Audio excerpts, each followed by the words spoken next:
Bonjour. Un deuxième conférencier nouveau à vous présenter. Comme dirait Diane Mayotte, c'est excitant, c'est excitant. Father Dennis est un compagnon de la Croix qui a travaillé étroitement avec le père Bob Bédard, que la majorité d'entre vous connaissez.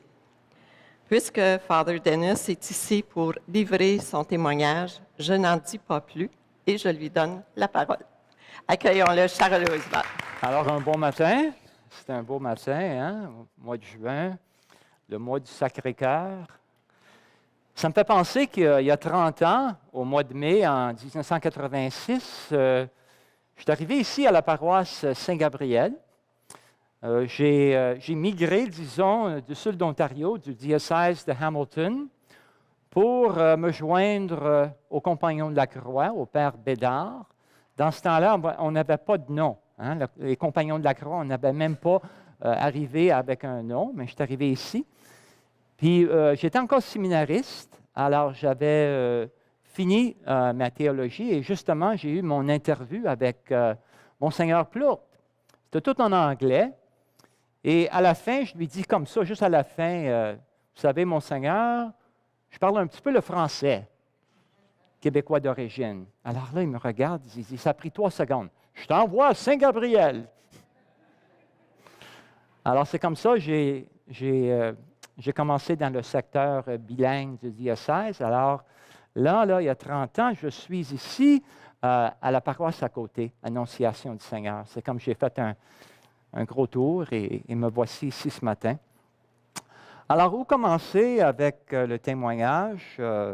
Je suis né au Québec, à Saint-Jean-sur-Richelieu, en 1955, alors j'ai 61.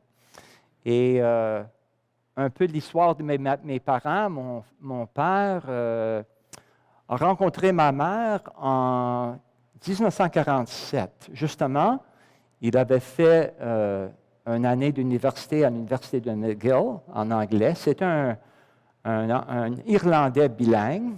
Il vient de Perkins. On a des gens de Perkins ici.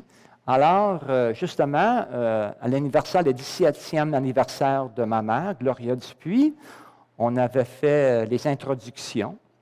Et c'était comme ça qu'ils se sont rencontrés à Saint-Jean. Et en 1953, ils ont été mariés. Et moi, je suis le premier de 6. Alors, j'ai 4 sœurs après moi et mon petit frère Christopher. Alors, pour le dire, on a déménagé souvent. Je compte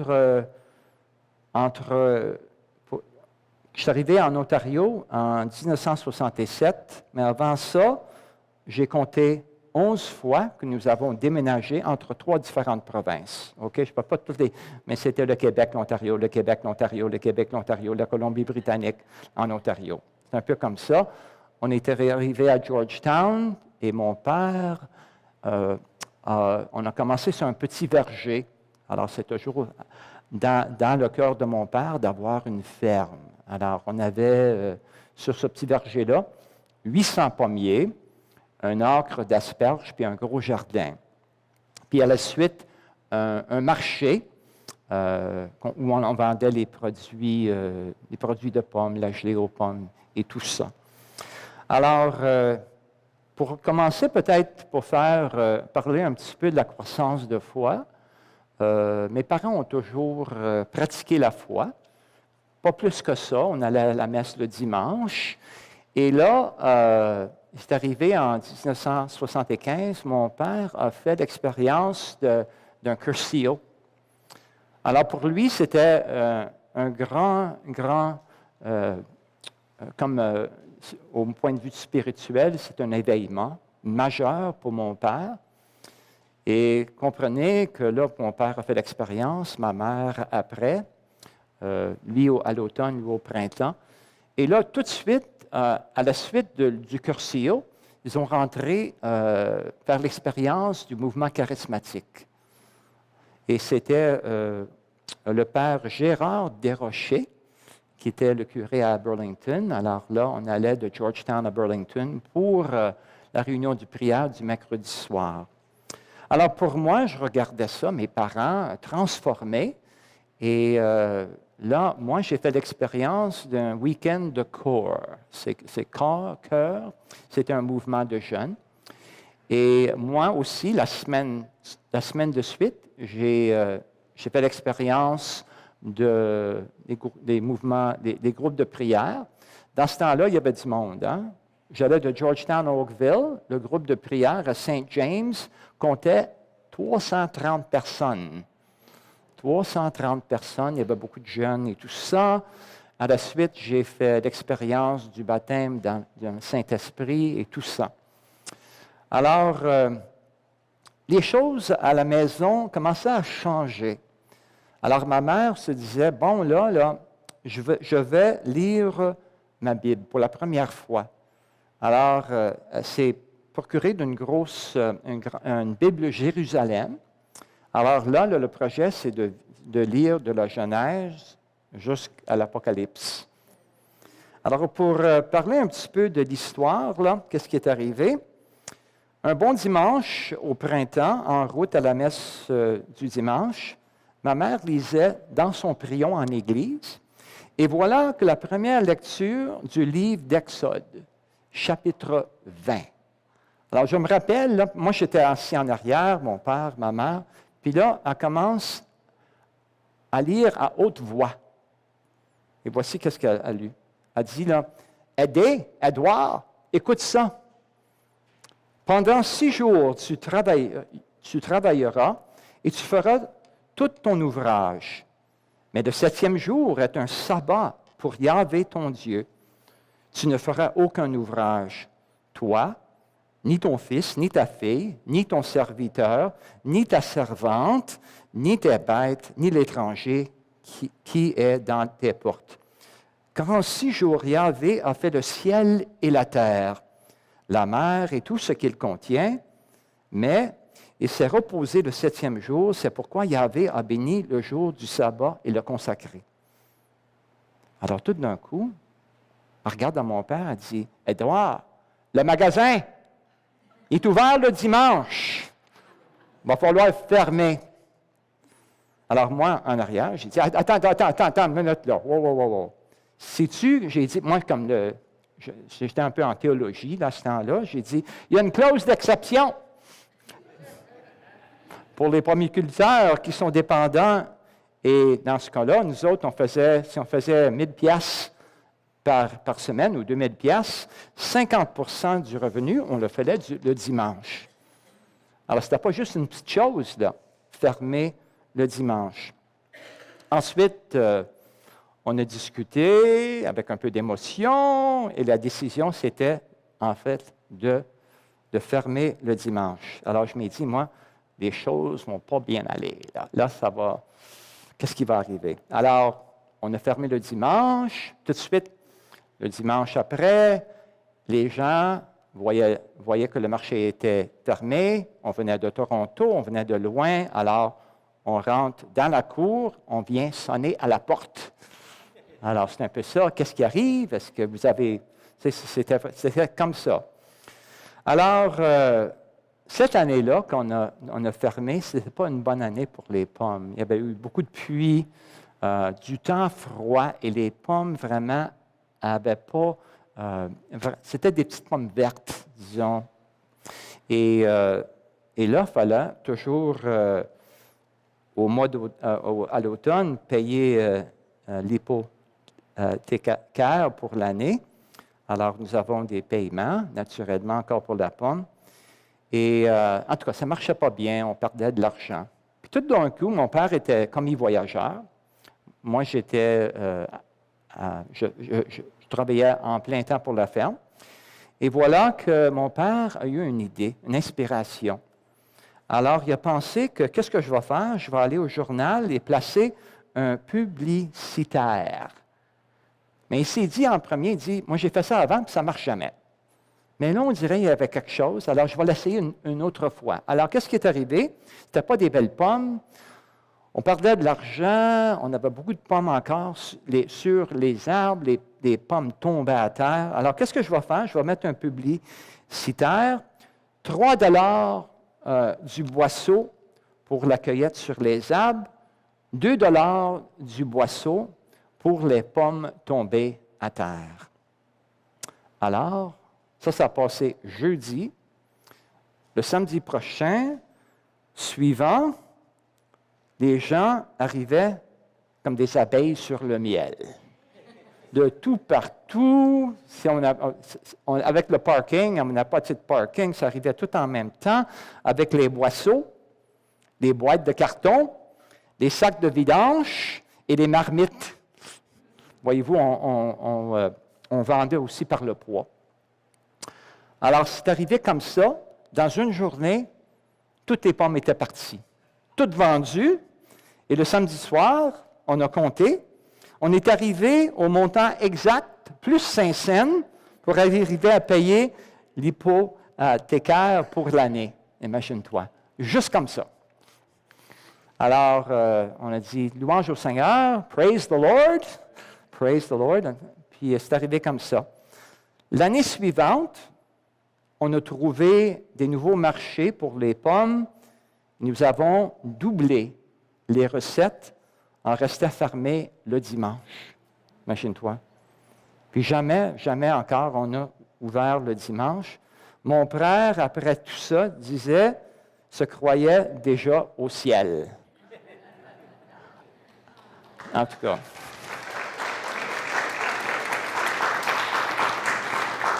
Et c'est intéressant, hein?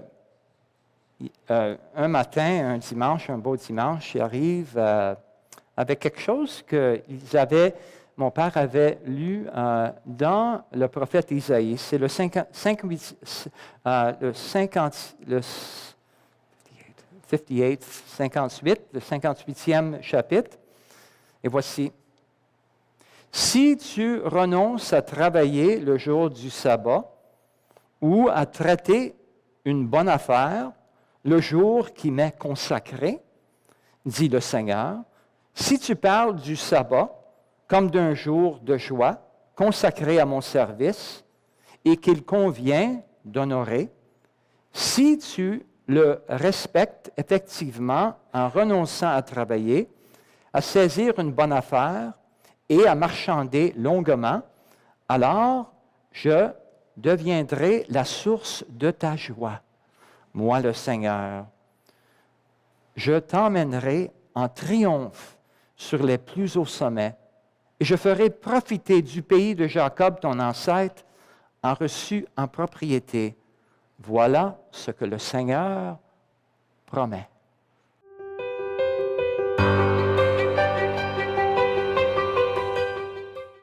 Que tous soient un, afin que le monde croie, avec l'abbé Jacques Cabango. Le souci de Dieu est de rassembler, d'unifier continuellement ses enfants en une seule et même famille. Du négatif, Dieu apporte du positif. Notre tâche, notre mission, en tant qu'un des 72 disciples, est de ne pas être en contradiction avec Dieu. 3 nouveaux DVD avec le Père Yvan Mathieu, Être disciple selon l'Évangile de Jean. Qui a été notre Jean-Baptiste? Sommes-nous des Jean-Baptistes pour les autres? Dieu ne cesse de chercher des cœurs pour l'aimer.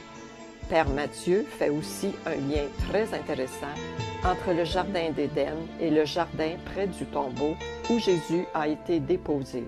Pour commander, détail à l'écran. Et voyez-vous?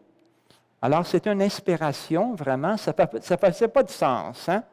On pense toujours que, bon, il y a des exceptions, il y a toujours des exceptions pour les gens, mais c'était vraiment comme ça on n'a jamais travaillé le dimanche. Bon, ça, c'est une histoire. Une autre histoire qui m'est arrivée ça fait 12 ans, c'était un peu... je fais la natation sur semaine, 1 fois ou 2 fois par semaine. Alors, en 2004, je suis arrivé comme ça, je restais à Nepean, à la paroisse Saint-Maurice. Et voilà que je faisais ma natation soit le dimanche ou le lundi soir. Alors, pour une raison ou une autre, je faisais toujours ma natation à l'Université Carleton, Mais ce soir-là, j'ai décidé d'aller au Nepean Sportsplex. Je ne sais pas si vous connaissez ça, sur la rue de Woodruff. C'est vraiment, il y a une belle piscine, là. Il y a 2 piscines. Piscine de grandeur olympique et une piscine auxiliaire. Alors, j'arrive là, le lundi, le 26 juillet 2004, pour faire ma natation du soir. Ça commençait à 8 heures. Et là, j'arrive, je mets mon maillot de bain, mes goggles de natation, j'arrive sur le plancher de la grosse piscine et voilà, on ne pouvait pas rentrer. Il y avait des gens à l'autre bout de la piscine, je voyais qu'est-ce qui peut se passer, alors on m'a dit d'aller à la piscine auxiliaire. Alors j'arrive à la plus petite piscine et je vois l'eau. C'était comme la soupe au poulet, tu sais, qu'on n'a pas la chlorine, là, c'était chaud. Alors, je me disais, est-ce que je vais faire la natation là-dedans? Tu sais, c'est pas bien beau. Alors, je regarde l'eau, je mets mon pied dans l'eau, puis j'ai dit, ah bon, je suis arrivé ici, je vais faire ma natation. Alors, je mets mes goggles de natation, et là, ça, c'est la dernière chose que je peux vraiment me souvenir, OK? Le lendemain, ça c'était 8 heures du soir, le lendemain, à 4h30 de l'après-midi, je me lève, je me réveille, et c'est mon petit frère Christopher qui me regarde. Je ne savais pas où j'étais dans un hôpital. Qu'est-ce qui s'est passé?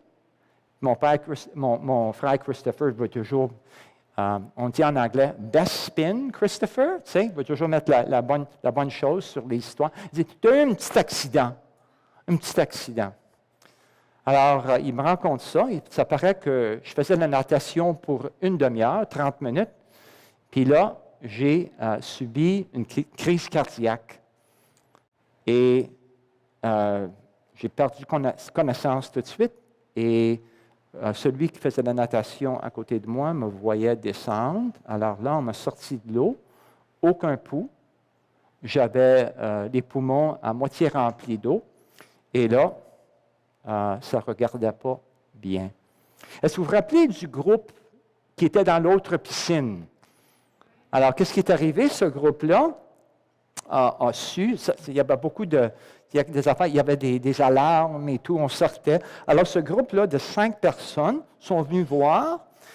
Et justement, c'était un groupe, comment vous expliquez ça? Là, c'était le groupe pour 2004, l'équipe champion de l'Ontario qui rentrait en compétition pour sauver la vie, OK? Simplement des simulations compétitives, mais étaient là ce soir-là. Deux semaines avant qu'ils ont gagné leur compétition.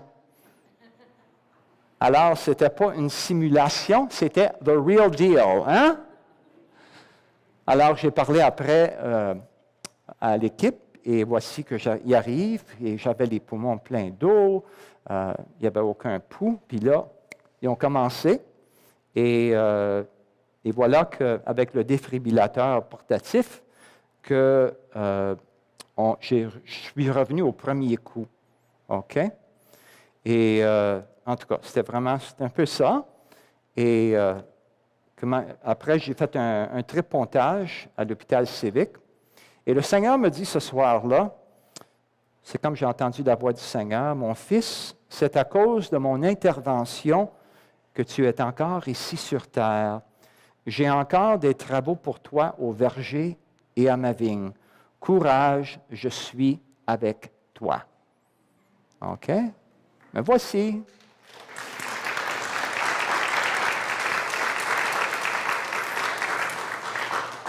Et si vous avez jamais vu un prêtre ressuscité,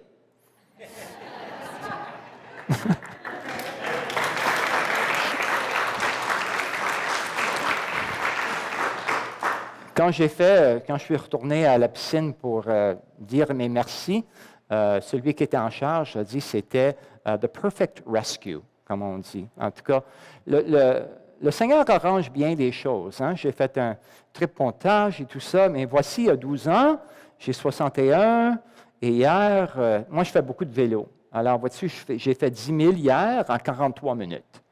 Alors, en tout cas, merci Seigneur qui m'a conservé, puis en tout cas, c'est un peu ça. Alors, j'ai un peu d'autres. On continue. OK. C'est bien.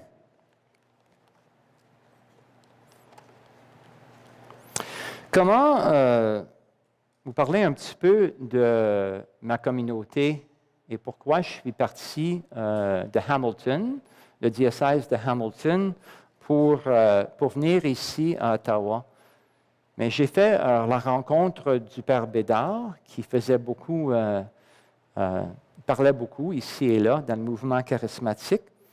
Et je m'ai rendu compte que ce petit groupe, vraiment, c'était, lui, surtout, il parlait beaucoup de l'évangélisation, la nouvelle évangélisation. Alors, c'est un peu comme ça. Moi, j'étais au séminaire, ma 4e année, et on dirait qu'il y avait quelque chose en moi qui disait, là, tu ne vas pas continuer, tu vas finir ta théologie, puis tu vas te donner une année de discernement. Alors, c'est un peu ça. C'était difficile. Je ne savais pas où que les choses allaient, mais je sentais peut-être un appel à la communauté et aussi un appel à m'impliquer dans ma prêtrise dans le mouvement charismatique, au moins. Alors, c'est un peu comme ça. J'ai téléphoné au Père Bédard le mois de mars, ma dernière année, puis justement, il m'invite pour venir le voir, tu sais. Pas juste pour 2 semaines, là. Il a dit, tu viendras pour l'été. L'été? Pour tout l'été. Alors, je suis arrivé, moi, le 5 mai 1985. Je pensais de rester 2 semaines. Je suis encore ici. Je m'appartis tout de suite en arrivant à la paroisse. J'ai commencé à m'impliquer dans le ministère, l'administration. Et là, au mois de décembre, j'ai fait mon interview avec Monseigneur Plourde dans le temps. Il m'invite au diocèse. J'ai transféré de Hamilton et je suis arrivé ici. Et c'était un petit groupe. Hein. Moi, j'étais le premier d'arriver dans dehors. Alors, il y avait juste John Vandenacker, Roger Vandenacker, Paul Shepard et un autre. Jean était pour être ordonné dans 2 ans. Et c'était un petit groupe, on n'avait pas c'était pas les Compagnons de la Croix, c'était The Brothers, les frères. On était les frères ensemble, les frères dans le Seigneur. Et en tout cas, ça a commencé comme ça. Et vous savez que le Père Bédard avait commencé à la paroisse Sainte Mary's. Et là, il n'y avait pas beaucoup de gens. Si vous écoutez comment il décrit ça en anglais, il dit, quand il a commencé, là, pour faire un exemple canadienne, là, tu peux mettre une boule de neige, là, puis envoyer ça dans n'importe quelle direction, puis tu ne vas jamais frapper une personne. Alors, c'est un peu ça, il n'y avait pas beaucoup de gens. Mais lui, l'inspiration, il a commencé avec l'inspiration en prière, il a dit, qu'est-ce qu'il sentait? Qu'il fallait donner la permission au Seigneur. Simplement lui donner la permission d'agir dans le milieu. Give God permission, c'est un peu ça qu'il disait. Alors, sa prédication à tous les dimanches, c'était un peu ça. C'était toujours donner la permission au Seigneur. Et là, c'était un bon prédicateur, un très rencontreur, hein, le Père Bédard. Alors, vous voyez que d'une semaine à l'autre, d'un mois à l'autre, on voyait que l'Église commençait à se remplir. Et moi, j'étais là juste pour 1 an. J'étais là à peu près 1 an, de mai au mois de mai. Alors, voyez-vous, quand je suis arrivé au mois de mai en 85, ça commençait un petit peu. Ma dernière semaine à Sainte Mary's, il fallait mettre des bancs à côté, tellement qu'il y avait de gens. Et on dirait que le Seigneur avait mis une grâce spéciale sur l'Église, on va dire sur le building, parce que les gens venaient voir qu'est-ce qui se passait, et même avant la messe, ils rentraient à la porte, et même avant la messe, ça commençait à pleurer, tellement que l'onction du Saint-Esprit était présente, qu'on dirait que les gens pleuraient. On voyait ça au sermon, durant la prédication. Le Père Bédard disait, est-ce que mes sermons sont... comment il disait ça? Les sermons sont tellement pas bons qu'on pleure? Non, c'était pas ça, là. En tout cas, Intéressant. Puis là, de tout ça, s'est formée une communauté, les Compagnons de la Croix. Alors, avec les SCOM, on était 5. Et là, aujourd'hui, il y a 30 ans, ça va être notre 31e anniversaire cette année, on compte environ 40 prêtres et plus que 20 séminaristes.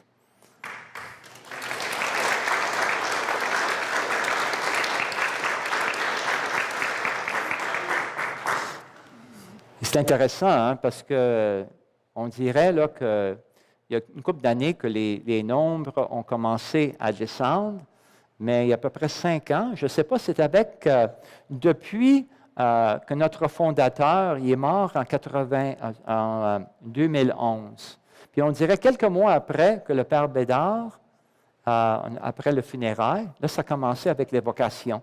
Alors, pour les 4 années, jusqu'au présent, 7, 5, 5 et 5 cette année de nouveau. On voit, c'est une multiplication. Ça vient du Canada, des États-Unis, du Mexique et même aux Indes. Les gens nous trouvent aujourd'hui sur l'Internet. Hein? C'est un peu ça. Alors ça, c'est simplement quelques histoires que je vous raconte, que le Seigneur agit dans le présent.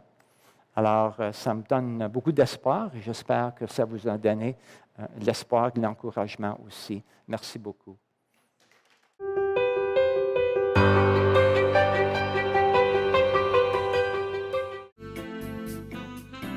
Trois nouveaux DVD avec le Père René Larochelle. Guetteur dans le désert et sentinelle de Dieu, le prophète est un veilleur et un éveilleur afin d'arracher les gens à leur torpeur. Si le prophète se tait, l'Église se meurt. Être prophète, c'est crier la souffrance de Dieu. Pour commander, détail à l'écran.